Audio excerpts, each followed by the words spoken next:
Selamat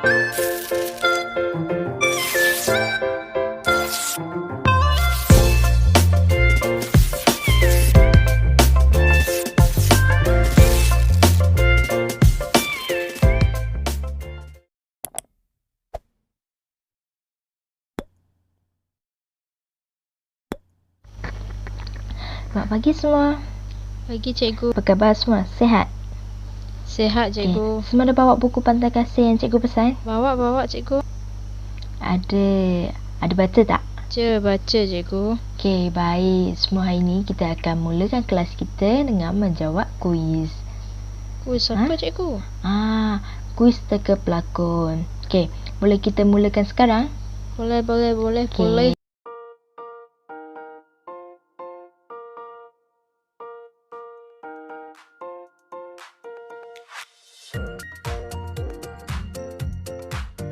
Mesti Upin-Ipin ni.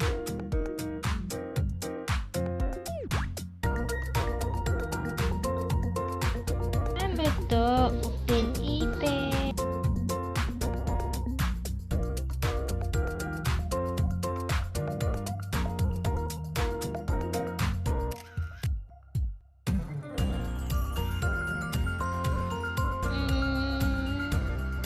Mesti Esa ni.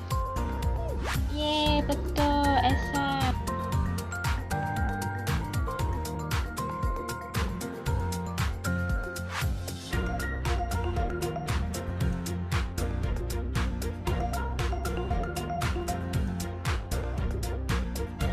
Mael cikgu, Mael. RM2.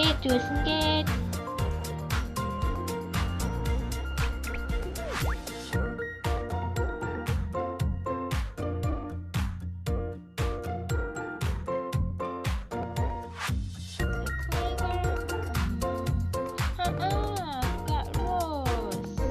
Yeay, betul Kak Ros.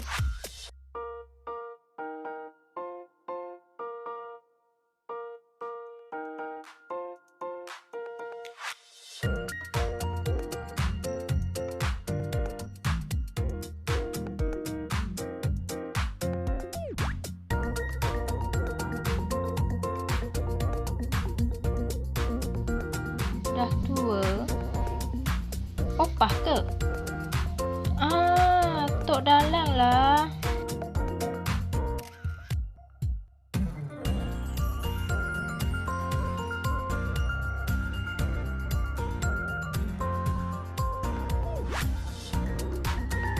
Yang ni kawan baik Ehsan. Nama apa nama apa? Visi. Yeay, betul.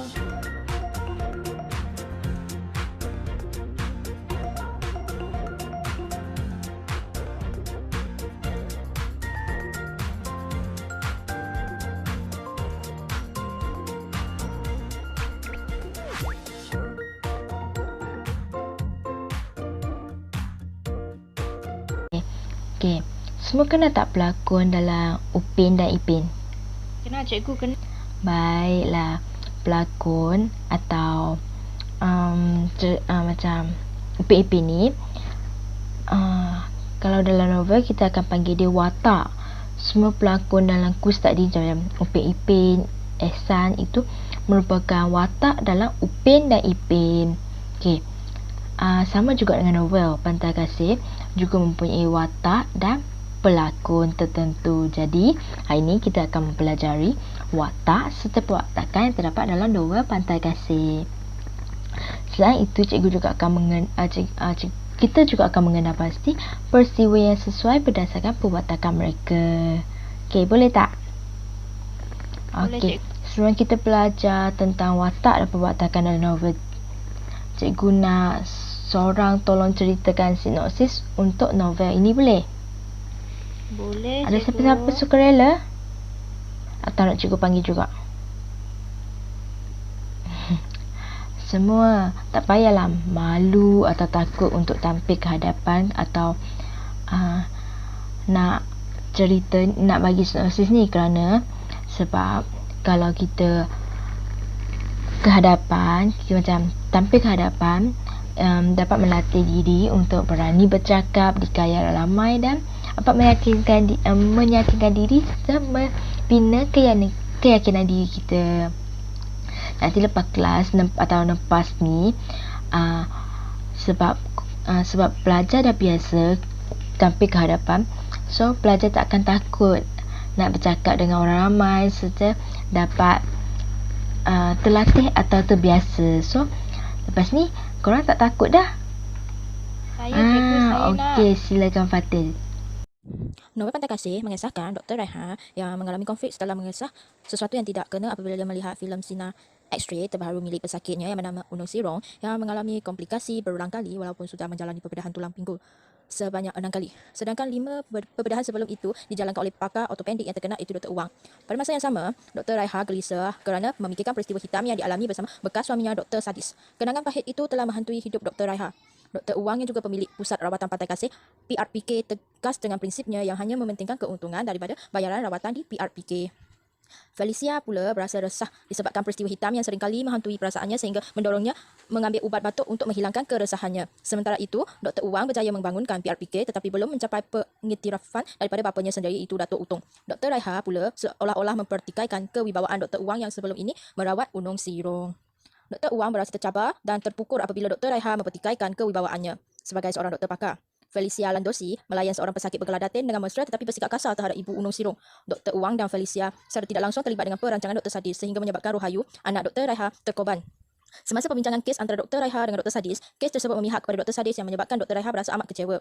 Untuk menghilangkan keresahannya, Felicia Landosi sering memasuki ruang farmasi di PRPK untuk mengambil ubat untuk batuk bagi menenangkan fikirannya. Manakala Dr. Wang mengunjungi kelab malam eksklusif bagi menghilangkan keresahan daripada terdengar suara dan gambaran kanak-kanak mirip wajah anak Dr. Raiha yang rentung dan meminta diselamatkan. Bayangan tersebut datang pada bila-bila masa sehingga waktu sebelum dia mengalami kemalangan. Ariana Abdullah secara tiba-tiba datang meminta pertolongan Dr. Raiha kerana Felicia Landosi ditahan oleh seorang penceroboh yang menyamar sebagai doktor palsu. Dr. Raiha tidak bersetuju dengan cadangan agar pintu bilik bedah dirempuh oleh pegawai keselamatan kerana ia khawatir akan nyawa Felicia Landosi. Keadaan yang mencemaskan itu dapat ditenangkan apabila pemuda tersebut berjaya dipujuk oleh ibu Unung Sirong dan dibawa ke hospital sakit jiwa. Dr. Wang yang mengalami kemalangan kerana keretanya dipandu terbabas lalu melanggar tembok garaj di Pusat Rawatan Pantai Kasih. Tanpa kerelaan, Dr. Wang dibedah menggunakan peralatan palsu dan bermutu rendah yang dibeli khusus untuk pesakit golongan menengah, bawah dan menengah. Dr. Raiha dan Dr. Alec melakukan perbedahan terhadap Dr. Wang yang cedera akibat kemalangan. Akhirnya, Sister Felicia Landosi memohon maaf daripada Dr. Raiha kerana pelibatan dirinya menjadi budak suruhan pembeli minyak petrol oleh Dr. Sadis pada malam kematian anak perempuannya itu, Rohaya. Meskipun Dr. Raiha kecewa kerana Felicia Landosi tidak berterus terang tentang hal tersebut terlebih awal, tapi dia tetap memaafkan Felicia. Dr. Raiha menerima semua takdir itu dengan menyatakan bahawa mereka adalah mangsa keadaan. Okey, terima kasih. Dan syabas kepada Fatin kerana berani tampil ke hadapan dan semua berikan tepuk tangan kepada Fatin. Okey.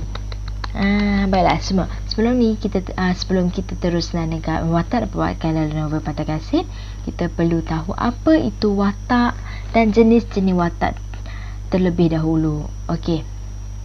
Watak merupakan tokoh yang mendukung atau menggerakkan sesebuah cerita atau cerita. Watak boleh terdiri pada manusia atau bukan manusia. Seperti dalam cerita Upin dan Ipin, ayam peliharaan Tok Dalang tu nama apa? Rainbow. Rainbow tu kan dia bukan manusia tapi dia juga merupakan watak yang terdapat dalam cerita Upin dan Ipin. Faham tak semua?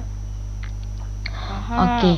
Secara umumnya jenis watak dapat dibagi pada dua. Okey, iaitu watak utama dengan watak sampingan. Baik, kita akan mula dengan mula dengan watak utama. Watak utama ialah watak penting yang menggerakkan cerita. Watak utama menjadi pusat atau tumpuan cerita. Contoh yang Upin Ipin kan dia jadi semua cerita mesti ada dia kan. Okey. Maksud watak ini sering muncul dalam peristiwa-peristiwa dalam novel. So, tengok dalam Upin Ipin mesti ada. Setiap episod mesti ada dia kan. Okey. Watak ini terlibat secara aktif dan berterusan dalam pembinaan serta perkembangan plot. Biasanya watak ini akan hadir dari awal hingga akhir cerita. Okey. Macam contoh dalam Upin dan Ipin. Setiap kali episod mesti ada Upin dengan Ipin. Dia akan cerita pasal Upin dengan Ipin sampai ke akhir cerita kan. Okey. Yang seterusnya kita akan tengok watak sampingan. Watak sampingan iaitu watak yang membantu menggerakkan cerita atau cerita dan peranannya lebih kecil daripada watak utama. watak sampingan sebagai pelengkap kepada watak utama. Watak sampingan membantu dan memperkembangkan plot. Watak sambilan ni dia boleh terdiri pada lebih pada satu orang.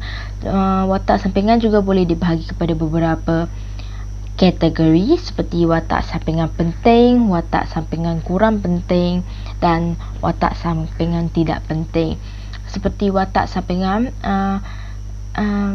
macam watak sampingan setiap watak sampingan mempunyai peranan yang tersendiri berdasarkan kepentingan dalam novel. So faham tak? Faham, Setakat ni. cikgu. Okay, faham. Okay. Baik ya. Kalau faham, boleh cikgu tahu siapakah watak utama dalam novel Pantai Kasih? Dr. Raihan. Betul. Dr. Raihan. Cikgu nak semua senaraikan watak dan watak yang terdapat dalam novel Pantai Kasih, boleh?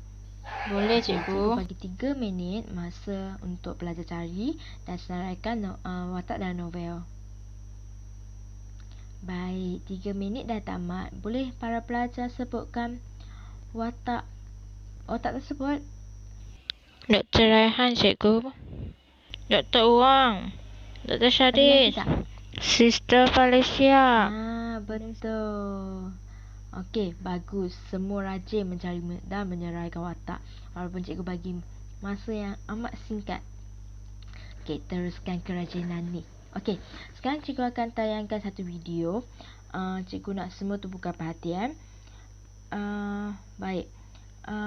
Berdasarkan video tadi, cikgu nak pelajar teka watak yang dipegang oleh pelakon-pelakon tadi. Boleh? Boleh, cikgu. Medical Center Kuantan Pahang berjaya dikawal tim. Namun malang sekali seorang mangsa kanak lelaki sindrom Down jatuh korban di tempat kejadian kerana terperangkap di dalam kereta milik ibunya. Di lokasi yang sama seorang lelaki kanak-kanak lelaki diberi koma kerana terkesan hatukan di kepala. Polis yakin yang kesulitan ini bukan kebetulan tetapi berkait rapat. Okey, baiklah. Cikgu nak teka siapakah dia. Dr. Raihan. Iwan. Dr. Wang. Dr. Sadis. Sister Felicia. Orang gila. Okey, nampaknya semua dah tahu watak-watak yang terdapat dalam novel Pantai Kasih ni kan? Okey, baiklah kita akan teruskan kepada aktiviti yang seterusnya. Aktiviti yang seterusnya kita akan jalankan aktiviti berkumpulan. Okey, mula-mula cikgu akan bahagikan para pelajar kepada 4 kumpulan menggunakan wheel ni.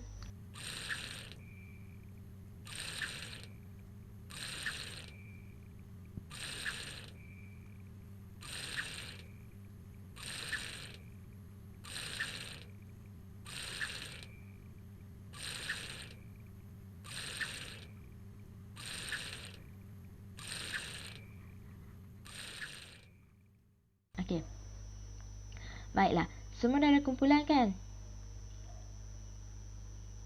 Okey, cikgu nak 2 wakil dari setiap kumpulan. Satu cikgu nak main ke depan ambil kad ni.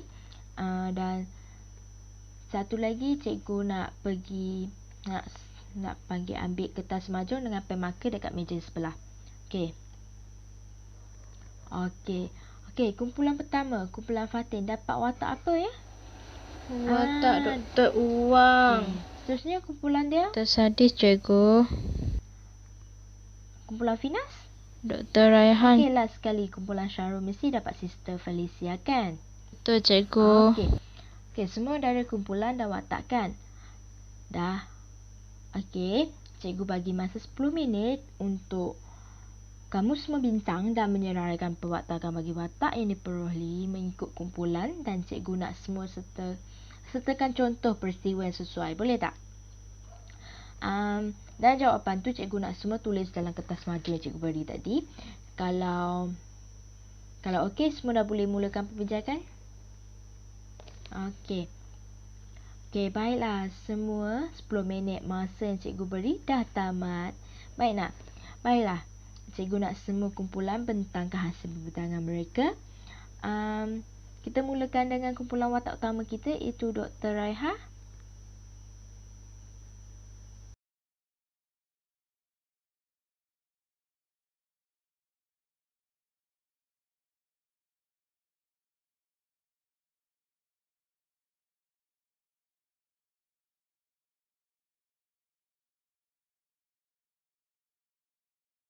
Okey, bagus dan sabash kepada semua kumpulan sebab berjaya membentangkan hasil pembentangan mereka.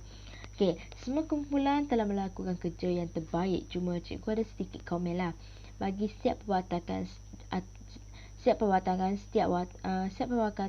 watak mesti disertakan peristiwa atau contoh untuk menyokong jawapan awak lah. Contoh, cikgu bagi satu contoh.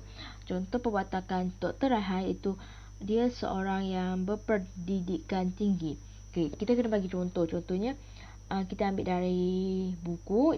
Dr. Raihan merupakan penuntut perubatan spesifikasi ortopedik sepatu melanjutkan pelajaran di salah sebuah institusi pendidikan tinggi tempatan yang terkemuka. Tu contoh dia. Faham tak? Faham cikgu. Okey, faham. Okey. Baiklah. Sekarang cikgu nak semua keluarkan kertas A4 dan cikgu nak pelajar hasilkan satu peta minda berkait watak dan perwatakan yang terdapat dalam novel Pantai Kasih boleh? Okey. Pelajar boleh hasilkan peta minda berdasarkan kreativiti pelajar. Kalau nak buat peta buih pun boleh, nak buat peta alih pun boleh, asal peta minda. Dan boleh ikut kreativiti pelajar, kalau nak guna highlight ke, nak guna pen color pun boleh. Okey. Okey, semua pelajar hari ini kita telah belajar apa ya? Kita belajar watak dan perwatakan dalam novel Pantai Kasih. Berapa jenis watak kita belajar 2. Dua tu apa? Betul, watak utama dengan watak sampingan. Tapi dalam watak sampingan dia ada banyak lagi kan? Okey. Watak utama dalam novel Pantai Kasih ni siapa? Dr. Raihan. Lepas tu watak sampingan? Betul kan, ramai kan watak sampingan. Okey, bagus semua. Okey, sebelum habis kelas cikgu nak puji prestasi para pelajar cikgu hari ini. Semua melakukan kerja yang baik. Semua menumpukan perhatian sepenuhnya dekat kelas cikgu hari ini. And